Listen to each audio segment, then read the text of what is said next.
Some people say I'm going to go for a walk, but the person you're about to meet on today's episode of the Movement Movement took that to an extreme that you probably won't believe, but will inspire you and hopefully make you take some action about why she did what she did. But more about that when we get started. For real on the Movement Movement, the podcast for people who want to know the truth about what it takes to have a happy, healthy, strong body, starting feet first, those things at the end of your legs that are there to support the rest of your body, everything above them. We also here break down the propaganda, the mythology, sometimes the flat out lies you've been told about what it takes to walk, run, hike, play, do yoga, CrossFit, play in the NBA even, and to do that effectively and efficiently and enjoyably. And I say enjoyably because if you're not having fun, you're probably not going to keep it up anyway, so make sure you're having a good time.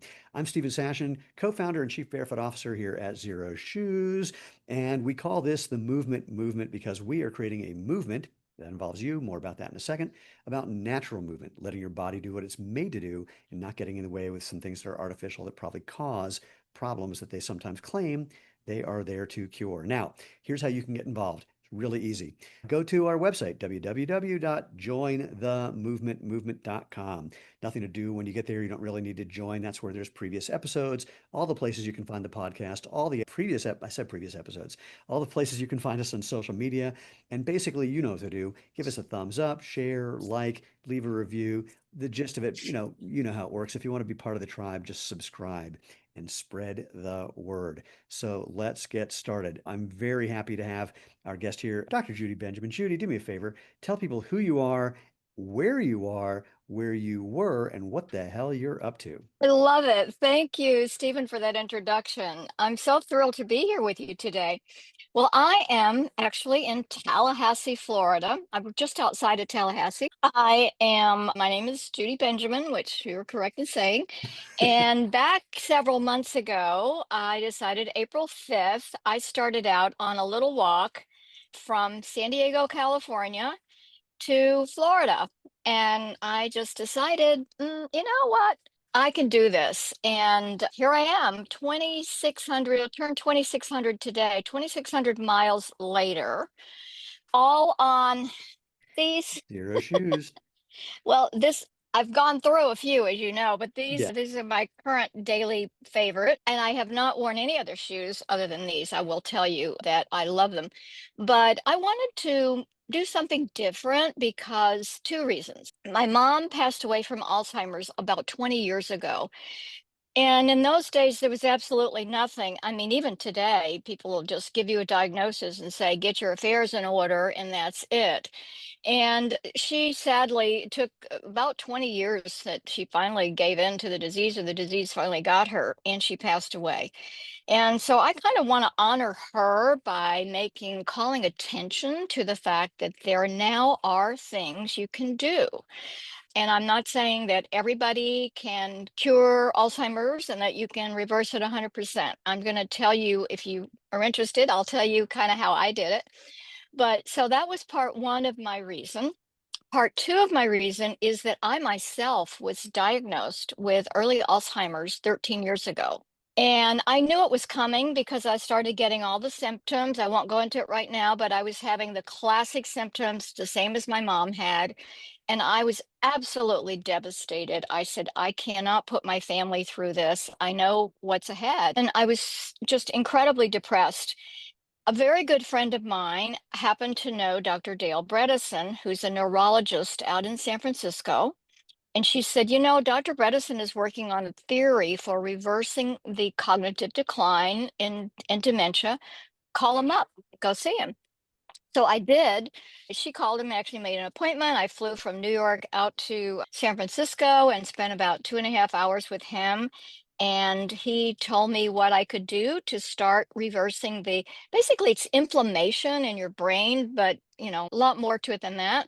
But I came back just with a burning desire this is my only hope. I'm going to do this come hell or high water. And that's kind of how I'm looking at the walk, really, because I feel like if you have a little grit in your attitude, you can make things happen. And that was my attitude about this whole thing. And I thought, if I can walk across the country and tell people, both from media, from just meeting people along the way, and let them know, it gives a lot of hope. And that's what I've found so far. I've been through now California, Arizona, New Mexico, Texas, Louisiana, Mississippi, Alabama, tiny bit of Georgia, just a little snippet, and now I'm in Florida. And I'm 81 years old. So if Well, I can do it, anybody can do it. so did you have a birthday while you were walking? Did actually, because all of my pre-advertisement said 80-year-old woman in June. June 11th was my birthday. Wait, wait, wait, And wait, I wait, wait. was, How did we never figure this out? We have the same birthday. really? You're Yeah, kidding me. swear to God. Oh my goodness. Well, great minds come from great places, I guess. A great, but you know what? We have different years of birth. Yeah, well, that's true. I mean, I'm 63, and my mother, I mean, well, part of it, I want to back up and tell some people, how this conversation started in a way. Yeah. My mother similarly had Alzheimer's. My father's mother did. My father died before we would know if he was going to develop it. And my mom passed after 14 years of dealing with it just a year ago, Mm, just a couple days ago, actually, yeah. or a Sorry. Yeah. year and a couple days ago. And yes, really, really unpleasant. But when we started chatting, and I want to highlight something that you said, and it's frankly the reason that I continued my conversation with you, is you said, look, here's what I did, and it worked for me, and it might not be right for everybody. And I couldn't appreciate that more because so many people love to have, a single answer for everything, especially when it's something as profound as Alzheimer's or cancer or things like Parkinson's or MS. And there's always going to be someone who claims they have a cure and that it works, 100% of the time for everyone. And if it works at all, it's usually not for everyone. So your honesty and integrity was hugely important for my decision to, see what we could do to help you out. Yeah. Well, I'm so grateful that we had that conversation, and it's just turned out to be an incredibly important part of my journey. I have to tell you that, really. Well, let's just, I mean, the idea, it's funny. There's a guy named Dean Karnassus who's famous for having done 50 marathons in 50 days. And it's a similarly, kind of wacky thing. And when I met him, I went to introduce myself. He goes, "Oh, I know who you are." I said, "I don't think you do." He's, "Yeah, you're Stephen Sashen." I said, "No, I'm the anti-Dean Karnassus." He said, "What?" I said, "You will wake up and say, 'Let's go for a run,' and you finish it a day later. I will wake up and say, 'I'm going to go train on the track,' and I'm done with my workout in under 15 minutes." So it's a whole different game. But I mean, there's so many things that one could think of to do to bring awareness to Alzheimer's in general and this treatment and everything around it. But seriously, what made you just go? I mean, what were you doing prior to mapping out a path across the country that made you think, okay, walk across the country? Well, actually, let's just say pre-COVID for a minute, because for the last Mm. 25, 30 years, I've been very much involved in international development and humanitarian help assistance. And I did a lot of contract work for USAID and for the UN and the World Bank. And I'd go to these war-affected countries and do evaluations and figure out how are we spending the money to help these people and what are we doing. So I had a really exciting job and I loved it, and I was always traveling and high stress level.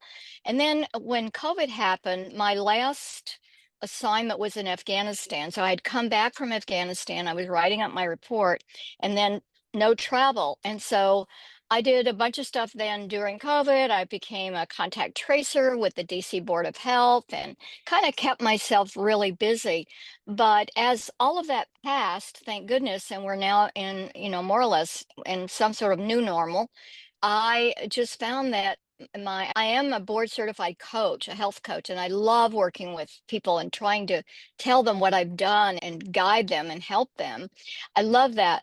But my level of energy has always been so high that I found I got to do something different. I want to do something different. And I love to exercise. I love to walk. I'm a yoga teacher, so I'm all about don't fall, good balance.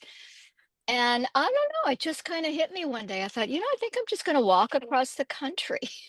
It's kind of, I As mean, there one was nothing does. really inspiring me other than that. I just thought, why not? And what'd you do to prep for it? I don't mean like physically, although you might have done that, but I mean like logistically. This is not something where you literally just put on a pair of shoes, grab a, thing of water and throw it in your pack and go for a walk. Well, that's a great question, Stephen. It really is, because I thought in the beginning, I've done some marathons and mountain climbing and stuff like that, and I always prepared for it.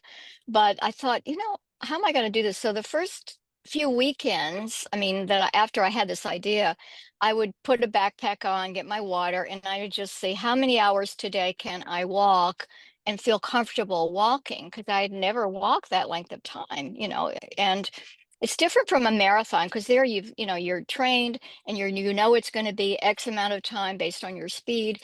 But this was just like going. And so I did this for a couple of weekends and then I thought, this is nonsense. There's no way I can train for this. I'm either going to do it or not do it. And I have to tell you this because I really owe you a note of gratitude here.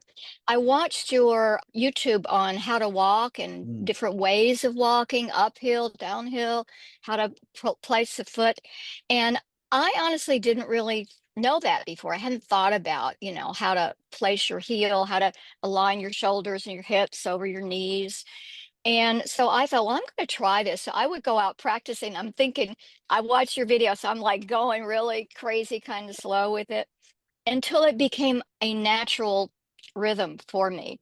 And I realized that no matter how far you walk, or I don't want to say what condition, you do have to be healthy in order to do the thing that I've done, but it's putting one foot in front of the other and stepping, but having good posture because I watch people now yeah. all over, many people younger, many years younger than I am, in their 50s and 60s, and they're walking like bent over or hunched over.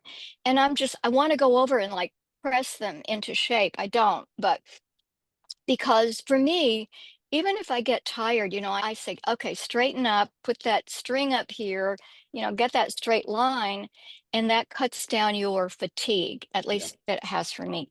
So I get up every morning with great enthusiasm and just go, and I feel great. At the end of the day, am I tired? Sure I am, but I walk 8 to 10 hours a day, just walking.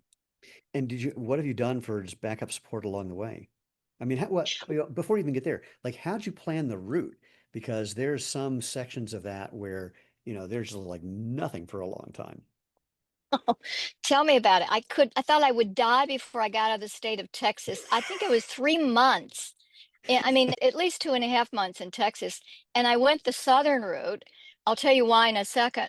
But it was just desert, desert, desert. I saw so many tarantulas crossing the street. I mean, amazing. Armadillos and tarantulas. I mean, lots of.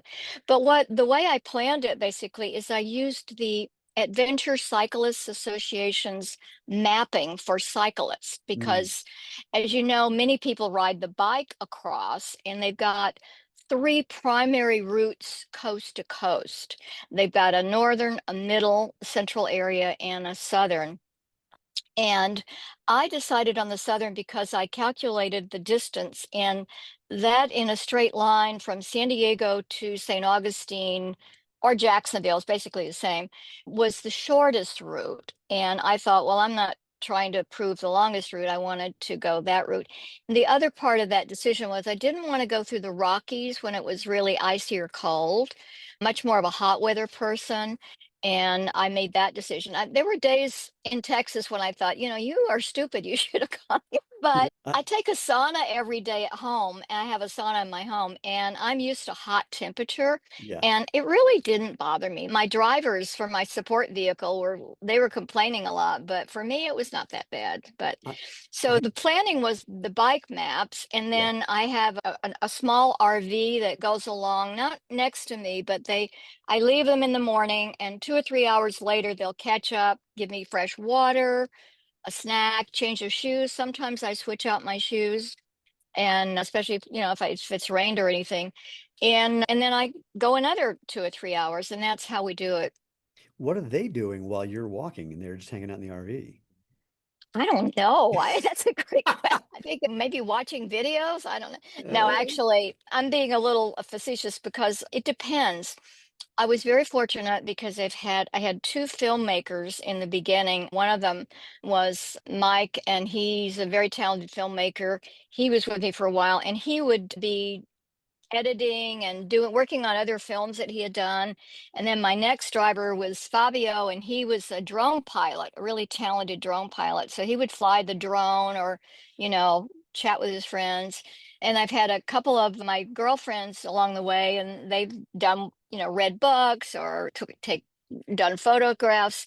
And then currently, an old friend of mine, David, he's a violin player. He plays in an orchestra, and he loves when I'm not in the van, he just practices the violin and does some video and so forth. So people find things to do. I mean, it's amazing. So most interesting or fun, least interesting or fun?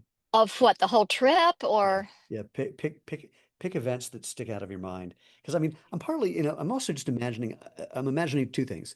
One, these sort of unusual things that you didn't expect, and then which could be people showing up or things happening, or that's kind of let's call that an external thing versus unusual, unexpected internal things, just what's happening in your mind as you're doing this. And I can imagine both, up and down for both of those categories. So I've got a good two by two matrix for internal, external, good, bad. Yeah, it's a thoughtful question, and I should probably have given it more thought. But I think that what's been really interesting to me is, there's a lot of solitude about walking alone. And I actually love that. I mean, I am a people person, but I've really, really embraced the fact that I'm out there. I don't have any interruptions, except when the state patrol stops and asks if I need water or something, Oh, trying to give me a ride. They've been very nice.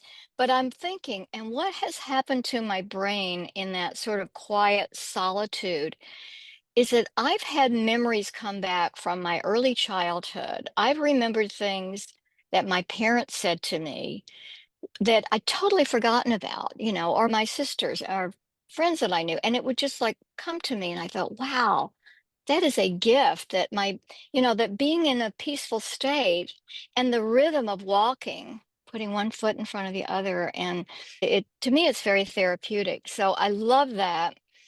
And I love the fact that meeting all kinds of people. I mean, I have so many stories. I'm writing them up because I think they're worth other people reading about them. But things I didn't know that I wouldn't like, as much as I don't like it, is I've never been afraid of heights. mm. I did Kilimanjaro. I've done, I played flying aerobatic airplanes and hanging out of planes.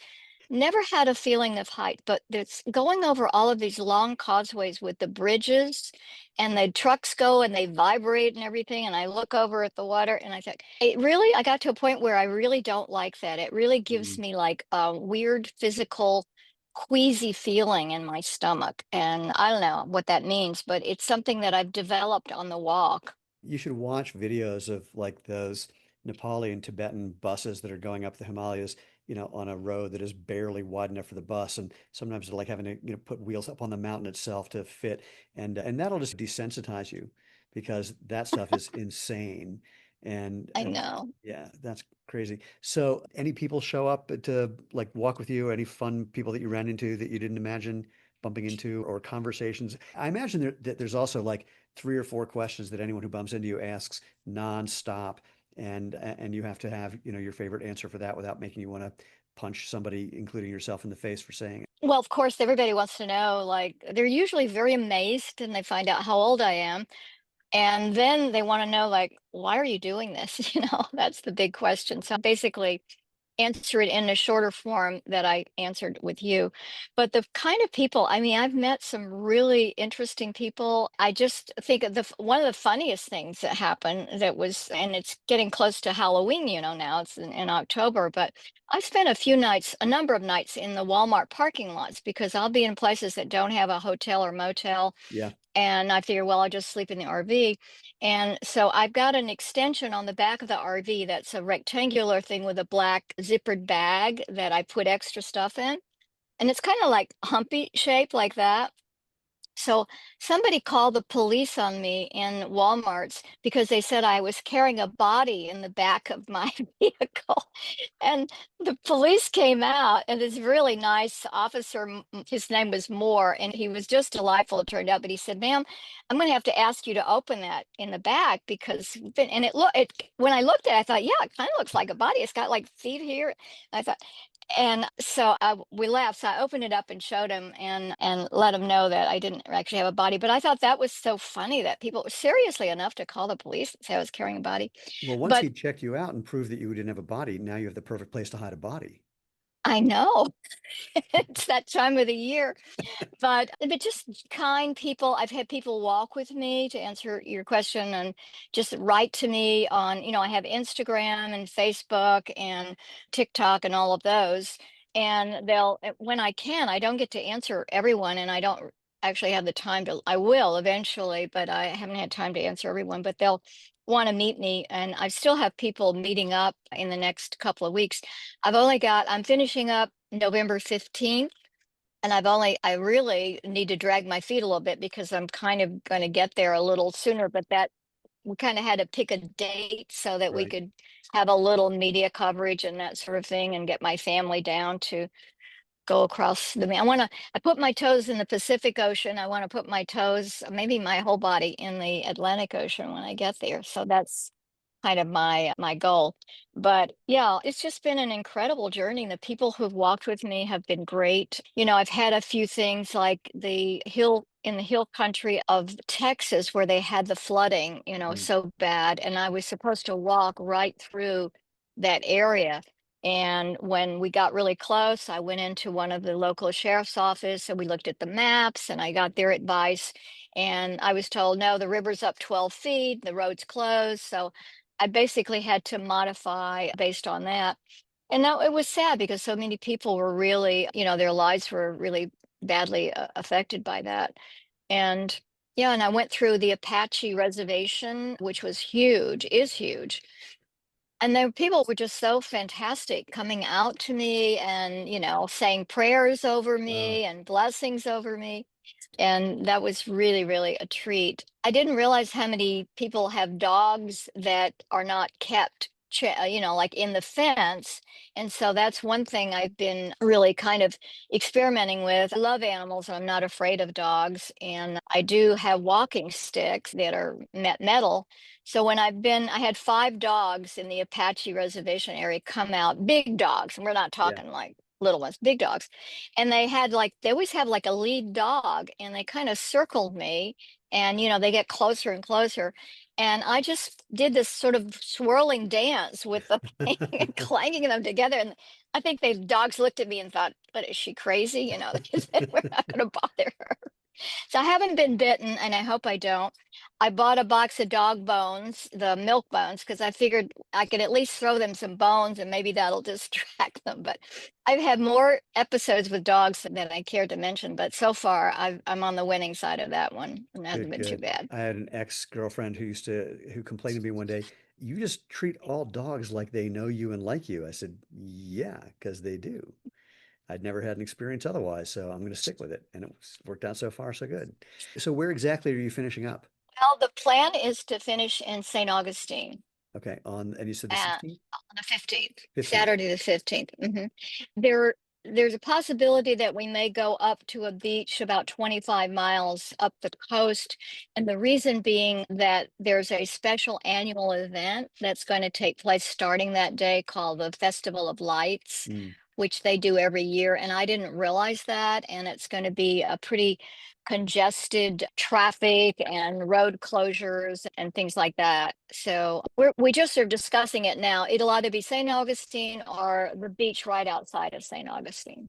got it. Well, So well, first of all, I mean, we're not anywhere close to wrapping this up, but while we're talking about itinerary things, let people know where they can find your itinerary. So if anybody wants to join you in these last couple weeks, they can do that. that would be great. Yeah, the judywalks.com is the website and it shows the map where I am. So that's one of the best places, judywalks.com. And then on the Instagram, it's Judy Walks America. And that clicks into TikTok, Instagram, and so forth. But the route is shown on judywalks.com. And how's back to the part about educating people about Alzheimer's and about Bredeson's protocol. How's that gone for you? Well, I think it's going really well because everyone, once you start talking about it and letting people know what I'm doing and sharing my own story, I think that it's relevant because I do have a personal story to tell. They want to know, what can I do? Well, unfortunately, it's more complicated than being able to stand there and do an elevator pitch and Right. say, this is all you have to do. So I usually refer them to Dr. Bredesen and Dr. Bredeson's books, and I give them the basic I give them the basic idea of the basic 7 principles, which is exercise, diet, sleep, lower your stress rate, make sure you're not in any toxic environment like mold, or you're not out and where they're spraying glyphosate or Roundup and you're not using Roundup in your garden. Even golfers, I mean, they put this stuff on golf courses all Yeah. the time and they go out and play golf, kick up the grass, and then they wear their shoes in their homes on their carpet and whatnot. And it's very bad. There's a lot of very good research that's pointing to the inhalants, the toxic Mhm. inhalants that we should avoid, especially for things like Parkinson's. Parkinson's disease is particularly Yeah. in that direction. I mean, pointing to the fact that's one of the primary things. So I do my best to refer them to a source. And then I ask people if they want to write to me. And I'd always say, when I finish my walk, then I'll be able to be more responsive to that. But it's essentially, exercise is probably one of the most important things because, as you know, when you exercise, your heart rate increases, your blood flow is better. Therefore, you're getting oxygen throughout your body, but especially to the brain. And the Yep. brain needs a lot of oxygen to function. So, if you can exercise, it also produces what's called brain derived neurotropic factor, or Yeah. BDNF. We need that, and so that is why daily exercise, not like once or twice a week, but people need to move more. Yeah. And walking is perfect. You don't have to run a marathon to do exercise or spend your life in the gym if you don't want to. Get out in nature, preferably. But if you have a treadmill at home, you can do that too. So exercise. And then related to that oxygen is sleeping. A lot of people have sleep apnea and they don't realize it, or they deny that they have it. But certainly snoring is one of the factors that tells you that you're not breathing through your nose, you're breathing through your mouth, and that needs to be addressed. Because if you spend the entire night not getting enough oxygen to the brain, you lose neurons. Actually have neurons that die, and we don't want that. We want all of our brain cells to keep firing, right? So that's it. And then eating is just giving up junk food, not no more. I mean, staying away from processed food and eating real food. It doesn't have to be vegan or vegetarian or whatever. It can be whatever works for you, but it should be real food Yep. and not made in a factory with 1,000 names that you can't pronounce in the ingredients. That's not good for it. We're not chemistry experiments, and we weren't ever meant to digest and process all that stuff. Well, some of it does break. I mean, admittedly, some of it does break down because of the hydrochloric acid in your stomach, but the point is still that there are some molecules that get carried along for the ride that we don't know what the effects are. I mean, we don't even need to get into talking about micro nanoplastics, which is just Oh, freaky that we have a credit card's worth of plastic floating around in our body at any given I day on know. average, which is just bizarre. And if it was a gold card, that would be one thing. But if it's just one of those Amex Green, you don't get any benefits from it. And people's like, well, Yeah, who are you? So yeah. I must say, the stand-up comic in me, or the former stand-up comic in me, knows there's just an infinite number of jokes about someone going for a walk about Alzheimer's and just accidentally going across the country because they didn't know which way home was. So I don't need to dive in there too much, Still looking but for a home, but that, yes. yeah, yeah, I Well, went for a you have to walk. have humor. You have to have humor about all of this. Oh, absolutely. Otherwise, life is going to be too dull if you don't. Can I tell you, I have two very funny stories about from my mother with Alzheimer's. One of them is not safe for work, so people have to find me privately for that one. But this was one of my favorite things ever. My sister and I would constantly test her to see sort of where her mind was at any given time. So we sit down. My sister's name is Ellen. We sit down with my mom, and my sister says, "Do you know who I am?" And my mom says, "No." And I say, "Do you know who I am?" She goes, "I don't think so." My sister asked again, "Do you know who I am?" She goes, "I feel like I should." I ask again, "Do you know who I am?" She goes, "Are you Mark?" I went, "No." My sister says, "Do you have any children?" My mom goes, "Oh, yeah." We say, "Oh, how many?" She goes, "Three or four?" Just two. And my sister says, "Do you know their names?" And my mom says, "Stephen and Ellen." It's like, "Oh." So my sister says, "Wow, do you know who I am?" My mom goes, "No." I said, "Do you know who I am?" And my mom looks around conspiratorially to make sure there's no one around. She leans in, she goes, "Do you people know who you are?"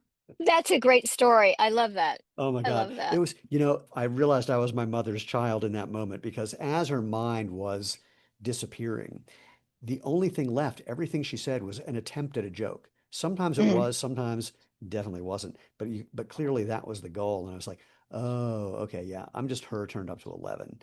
And I interviewed her at one point. They had brought in a soprano singer, and she sang show tunes for about an hour. And my mom sang along, knew every word, which amazed me because we never had music in our house. I mean, I have no idea where those came from for her, but she knew every song, every lyrics to every one of the songs. And the end of this hour, she said, "Wow, I haven't felt this good in days." And I said, "Oh, so you can compare how you're feeling now to a memory of how you felt in the past?" And she goes, "Nah, I just say things like that because it makes people feel better." But but I then questioned her about her experience. Like she lost the ability to understand photographs. She didn't know who people were in photographs. We didn't recognize them at all. And then she also didn't understand mirrors.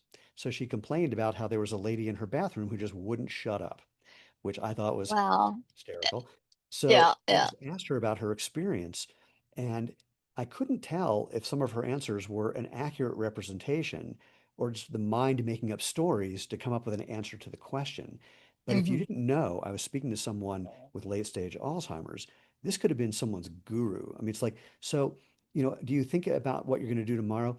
No, I have no place for tomorrow. I'm just aware of what's happening now. And even that is just leaving me the moment I pay attention to it. It's like, geez, people have paid thousands of dollars to hear Quotables. that from somebody wearing a loincloth in a mountain in the Himalayas. Just like over and over, that it was fascinating just hearing kind of the essentialness of awareness and consciousness as much as she was able to communicate it. And then, Hmm. then there's just the other phenomenon, which is that the options for long-term care are so limited and so Mm. unacceptable, frankly. If my mother knew that she was still alive, I mean, my mother used to say to my sister and I when we were children, if I'm ever worse than that lady, and would point to someone who was way better than she had been for the last 12 years, she'd say, just back the car out of the driveway with my chair at the end of the driveway and forget to look back. And if she had any idea, she would have taken herself out, which Yeah, not an option. yeah, And if she had any idea how much we spent keeping her alive when all she could do was sit and stare, she would have, yeah. killed my sister and I. So it's really it's one of the things that we want to do is help try to bring awareness to just treatment and alternatives. I mean, the irony for the places that do have some sort of assisted suicide euthanasia program for people with Alzheimer's, you have to be of sound mind to say yes, you want to do it, which bit of a paradox. It is, and it's such an important topic, and it definitely affects every family when there's a diagnosis of Alzheimer's. And it's, I know my sister and I, we went through and tried everything, and it just, it's just really, really one of the hardest things that will happen to any families. Yeah, But I know that what I saw happening with my mom, there was a time in early on in the disease where she knew she had a memory problem. She knew she had a problem and it bothered her. right. But then there's that bridge that they go over that they don't know anymore. It's like some of the comments that you're talking about that your mom made, that, and in a way, it might sound a little cruel, but in a way, it's a blessing that they don't know, because my mom would have been like yours, Right, horrified right. to know that. And it's just that's where it shifts to the family. That's where you and Ellen had the brunt, because you still suffer seeing your mom do Well, that, but your mom is in a different space, well, that was the thing, while I was at that soprano performance thing, I realized something very similar to what you did, which was nobody in that room had the idea they had a problem. My mother never thought she had a problem. It never occurred to her. What was amazing was she was completely willing to accept when my father said, you can't drive, or you can't cook, or you can't whatever. Actually, wait, it's another one of my mom's moments. When my father died, my mom, everything had to be in the right place, or it would confuse her and she'd kind of get in a loop and just start something over hmm again. So one night, a couple of us are sitting around, and she says, I'm just going to have a couple spoonfuls of ice cream and then I'm going to go to bed. So she'd have two spoonfuls of her favorite, Breyer's vanilla. And then on the way to the bedroom, something was out of place and it would set her off. And she'd come back, I'm just going to have two spoonfuls of ice cream and then I'm going to go to bed. And after the fifth time, she comes back, I'm going to have two spoonfuls. And why is there no ice cream in this house? And, but It's that was funny. that was the extent of what she perceived as a problem. So I'm in this room. And the first thing is, again, no one in that room thought they had a problem. And then it occurred to me that what we, people who are the children of these people or relatives or friends, think, oh my gosh, I'm going to suffer if this happens to me. But no, look, like you said, they're not suffering. Now, again, for my mother, never had any suffering, never was aware there was a problem. But so our projections about how bad it's going to be, they're wrong too. And that's a lot of what's keeping, let's call it the Alzheimer's industrial complex alive is sometimes, I mean, look, there are people in places making a lot of money keeping people alive Yeah. who otherwise wouldn't be. In fact, and this is a kind of public service announcement. My mother, she did have long-term care insurance, which ran out after a while, and we moved her into a facility that we were paying for. And then we just couldn't afford to keep her at that facility. And so we found somewhere that was like a Medicaid facility. And we said to the place where she was, we're going to have to move her. And she'd been there for like 5 years. And we said, we're going to have to move her. And they said, why? They said, well, we found somewhere less expensive. They said, how much less expensive? We said, half this price. They said, oh, we'll just drop our prices. It's like, excuse me? For the last 5 years, you've charged us twice what you were willing to accept. And Yeah. so this whole thing just, I think, needs to be examined from the what we think is going on for this person. Sometimes people are keeping someone alive out of just, what's the word? Not sympathy, but just, you're keeping your memories alive. They're already going. I remember my father's mother, when she had Alzheimer's, my father was very upset once when she didn't recognize him and thought he was his brother. And I was about 14 at the time, and I'm thinking, it's not personal, but he took it very Hmm. personally. And Hmm. so, the understanding of what their experience is, more exploration of what our experience is, the family members Hmm. and friends, and how true or not true it may be, and how we deal with that. And then the technical part of it as well, and the financial part of it. I mean, there's so much to dive into, especially with an aging population. And so I'm just so thrilled that you're bringing attention to the whole thing at all, let alone what people can do to improve their health span. And as you said, the only thing that is currently clearly beneficial for longevity and health span is exercise. Absolutely. Everything else is No, irrelevant. absolutely. And the whole thing is that even if you buy or get extension of your health span by 5 years or 1 year, but 5 or 10 years, that's a gift. I mean, Yeah. there are no side effects to living a healthy lifestyle except for good side effects. Yeah. you know and that's the message, because people don't want to give up what they enjoy doing that's detrimental to them.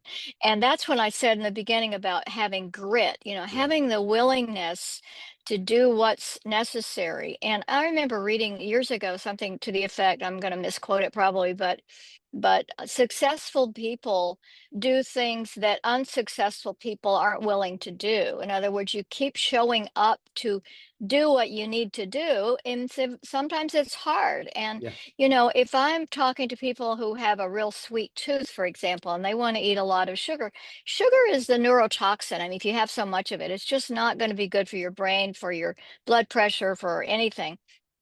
If they really say to me, look, I can't give up my sweets, then you can't keep doing the same things and expect a different result. You know what I mean? It's like you've got to be willing, make some sacrifices here. And I don't mean that to sound hardlined about it, but I know that it works better if you're willing to do the right thing. There's Right. all, there is the tricky phenomenon where people that we know who've done all the right things die early of something, or I mean, I Mm. had, cancer in my eye, came out of nowhere. No one knows what caused it. Happily, my doctors say they've never seen anyone who healed from this as well as I have. But at the same time, when I go to the Melanoma Research Foundation gala to support research, I'm sitting with people who have stage 4 melanoma, which is not just cutaneous skin cancer, but melanoma can be in your brain and your bones and your, all over the place. And this is going to sound really weird, but it's so wonderful hanging out with these people. I had a 12-week window where I didn't know if I was going to live or die. They know that they're on the way out Oh, and they are just making the best of it. And so we have a really good time at these events. But we all know people who have just, longevity in their genes, and they smoke and they drink and they do whatever and they live to be whatever. I mean, the bottom line is we just don't know what that last day is, which is a whole other question. It's a great hanging out with friends question of would you want to know when you're going to die? My answer is definitely. But So you can have more fun or what? oh, absolutely. Well, I'm known among my friends for with some if someone is diagnosed with something terminal, saying in that same conspiratorial way that my mom said, "Do you know who you are?" or "Do people know who you are?" I will turn to them and go, "Pretty amazing, right?" And they will, to every one of them has said the same thing, which is, "Oh my God, I'm only doing what I want with who I want for as long as I want. I'm not making any excuses. I'm having the best time of my life." Until, just the physical stuff gets very, very difficult. And then there's a whole conversation about that.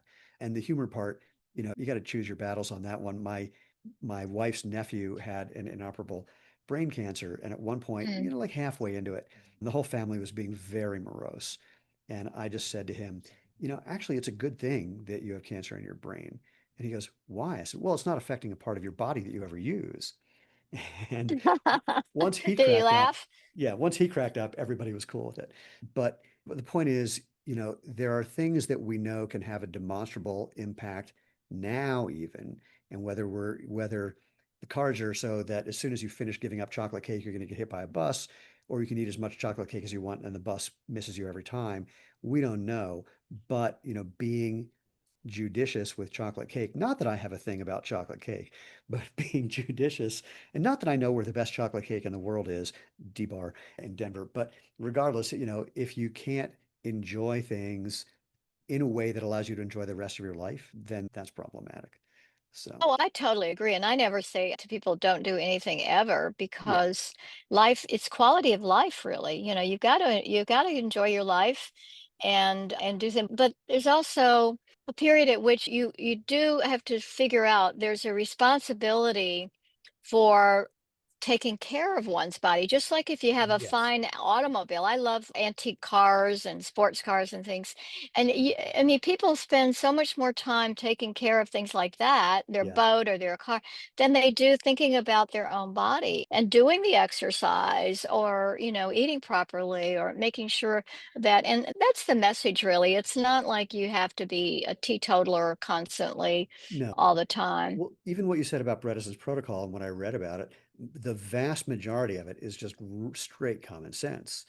And then after that, there's some tweaks to that, which is also what we all know, which is keep, refined carbohydrates down a bit, good fats up, protein appropriately, fiber is a good one too. And this is not news. This is what people have been saying forever.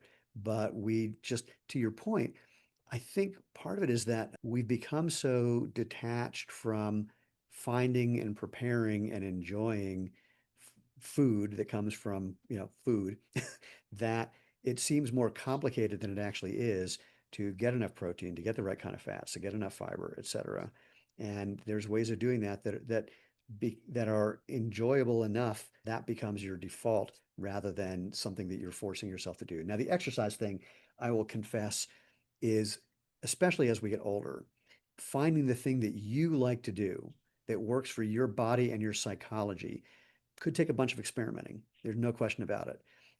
But well worth it. I mean, I'm now doing a workout that is, I mean, I've been an athlete my whole life, and it is the hardest thing I've ever done. It takes 10 minutes, 3 times a week, and I am gassed at the end of it. And I'm recovering I said to the coach that I work with, so is the rest of my life going to be that I'm only not sore one day a week? And he goes, yeah, pretty much. So I get Sundays where suddenly I'm not feeling sore somewhere. Well, But it makes me so happy because that very intense, very short thing that produces results is fits my body and my psychology perfect. I did this one exercise today. I'll show off for the people who know. It's called a Nordic hamstring curl. So you basically support imagine lying on the ground, put your feet under something, and then set up so you're sitting on your knees, and then you just go down slowly until your face is on the ground again. And ideally, then you come back up. It's a hamstring exercise. Well, I went all the way down, all the way back up for 30 seconds, and then just could do the negative part, like down as far as I could till I fell for the next 30 seconds. I'm a 63-year-old dude. There's not a whole lot of people who can do that at all. And Really? it makes me really happy. Not that, I mean, because I can do it, because I'm doing it at 63, but also it's like one of those, it's insane doing that. And that makes me Yeah. happy. Yeah. Well, I mean, the fact I think there's the thrill and that we get and the sense of achievement that we get when we do something like that Yeah. really makes a Across difference. And America. yeah, and I feel that I think with my walk, even though I don't on a daily basis, I don't go, oh, hooray, look at me, I walked 20 miles today. I think it's just, yeah, you do these things and it feels good that you're pushing yourself a little bit, Yeah, to make that happen. there's a point where there's a word for this. It's not that it's a hormetic effect, but there's something about, yeah, doing finding that you can do a little more than you thought you could. Mhm. That some days boy, you wish you didn't do it, and other days you really are happy that you did it, even on that day you wish you didn't. That's a good way to look at it. So I mean, kind of works I for me. love it. I'd love to hear about your program. You have to send me something on that because when I'm finished with my walk, I'm going to need something. I'm a little bit scared about what will I do when I'm not getting up and walking for 8 hours. It's a really good question. That'll be interesting to see what happens in your brain and your body. I imagine that you're gonna have to taper a bit in a certain way because otherwise it'll just be too much to just give it up cold turkey. I think so. I'll have to do something Well, and here, I'll just for give it sure. away now. I mean, there's no secret. The guy that I work out with, you can find him on YouTube. His name is Kevin Richardson, and he calls what he does naturally intense, high intensity bodybuilding. It's not about Okay. bodybuilding. I mean, you don't have to be a bodybuilder. I think he's at naturallyintense.net. I'm gonna check that really quick just because why wouldn't I? Naturally intense. I'm pretty sure that's right. .net. Am I right? Oh, no, something. Wait, I'll find it. Wait, naturally intense personal training. Why is my computer's like freaking out on me? I can't figure out why. Anyway, we'll look it up and we'll put it in the show notes. Yeah, I'd love to know more about it because I'm all about Well, keeping this 81-year-old body in good shape for the shape I'm in. exactly. Well, I will warn people what Kevin does to see if you want to work out with him is he will give you a leg day workout. And he does this on Zoom, so he's walking through it in real time. And if you survive leg day and want to come back, you're insane. And then that's how he works with you. So the last question that occurs to me, and it popped into my head once or twice and I kept forgetting it. It is not uncommon that someone will say to me, well, we didn't evolve to walk long distances on concrete. And so this whole barefoot shoe thing is bullshit. What would you say to those people? I would say that what we have and that we're gifted with when we're born is a very well designed foot. And that foot likes to be in the position of the foot, meaning the toes spread out a little bit and everything lined up. And if you want to cram that wonderful design of the toes and the foot into a shoe that squeezes everything together, and you're going to expect that to be what was meant to be and perform well, you're wrong. It's just not happening. So I think that it doesn't matter. I walk across grass, pebbles, gravel, dirt, sand, and concrete. And I love the fact that I can tell if I close my eyes, I know what surface I'm walking on and what I'm about to, how my body needs to adjust itself to keep balance. So that's my answer to it. I don't agree with these 2, 3 inch stacked foam rubber that puts your body in a leaning forward position, which doesn't make any sense at all to me. I also like to say we didn't evolve to do standing backflips either, but if you want, I'll do one right now. Or fly jet planes, or I mean, there's lots of things that we didn't evolve doing, but we are capable of doing. Of Anyone who says course. you can't, walk long distance in a minimalist shoe, I, of course, just Mhm. tell them to look at you. Well, So, exactly. They can look me up because I'm clocking my miles and I'm keeping excellent records. So I have not walked a single step without barefoot shoes. So there you go. thank you, thank you. So once And again, no problems. I know you don't like to focus well, on that, but I can tell you, everybody always asks me, well, do you have any knee pains? Do you have any ankle pains, your foot pains? I have to honest, as of today, I do not. I don't know what'll happen tomorrow, but as of today, everything works well. love There it. you go. You mentioned the how to walk video, and I'll put a link to that in the show notes as well. It's something that, everyone thinks, well, I know how to walk. And it's like, well, that's an interesting thing to say. If you go to different countries and watch how people walk, there's like a difference in different places. If you watch families, they will Absolutely. tend to walk similarly and different from each other. So there are ways that bodies can move more effectively and efficiently and enjoyably than others.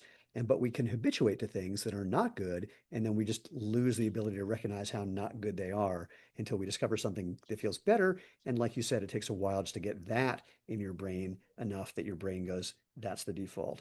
So we'll link to that as well. Absolutely. Absolutely. Judy, it's been an absolute pleasure. I'm so thrilled that we've been able to help you in the small way that we have. I wish we could have done more, frankly, but an amazing accomplishment for any human being. And for you personally and for the reasons that you did it, I'm just thrilled and grateful and can't thank everyone enough. Do me a favor and just hit everyone with the URLs again where people can find you and what you're up to for these last couple of weeks. And even if it's after November 15th, 2025, go there and find out more about how you can be helpful. Absolutely. It's judywalks.com and Judy Walks America for the Instagram and TikTok account. And if they really want to send me an email, they can send one to Judy at accesslongevity.com. Beautiful. Accesslongevity.com. Well, once again, Appreciate you putting it in the show notes, and thank you for of course. inviting me, and thank you for supporting and sponsoring with the shoes. Honestly, I honestly believe I would not have been able to do this without Xero Shoes. Oh, That's honest truth. it's it's wonderful to hear. And like you said, sometimes doing things to be successful, you have to do hard things. Running a business like this is really hard, and it's hearing stories like yours, not as extreme as yours, but the hey, you've changed my life in some way. We hear it every day, and it's why everyone in this company is committed to what we're doing. And my wife and I couldn't be more grateful. I mean, after 16 years, we never imagined this is where we would be, and that we would have helped, millions of people discover the comfort, fun, and benefits of natural movement. And we just want to do more and more of that. So if you've been listening to this and you want to help as well, it's really easy to do that. Head over to our website for the podcast, at least, which is www.jointhemovementmovement.com. There's nothing you need to do to join. There's no fee. There's no dance you have to do every morning, although that'd be really fun. It's just a place where you can find previous episodes, all the ways to engage with us on social media. If you want to find the podcast somewhere else, we can show you where to do that. And the gist of it is help us spread the word and create a movement. Give us a like and a thumbs up and a review and a 5-star rating somewhere. So just spread the word, subscribe to hear about new episodes. And like I like to say, if you want to be part of the tribe, just subscribe. And more importantly, most importantly, just go out, have fun, and live life feet first.